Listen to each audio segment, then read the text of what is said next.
Hi everyone, I am Govardhan from the Department of Computer Science and Engineering. When I first entered the university, honestly, I was overwhelmed. I had no idea about college life or a defined career path. I was full of potential but a little directionless. I spent my first year searching, wondering where do I truly belong. But after a year of exploration, I decided to take control.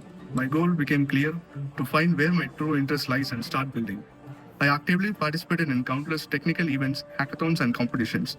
This process cemented my passion for entrepreneurship and developing a real-world solutions. My journey truly took off when I decided to turn one of my key ideas into reality. I was incredibly honored to receive a seed fund of 2 lakhs for my innovative project on drones. And the sky wasn't the limit.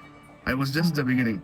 I also successfully earned my drone pilot license, a crucial step toward implementing scalable technological solutions. These experiences have refined my focus.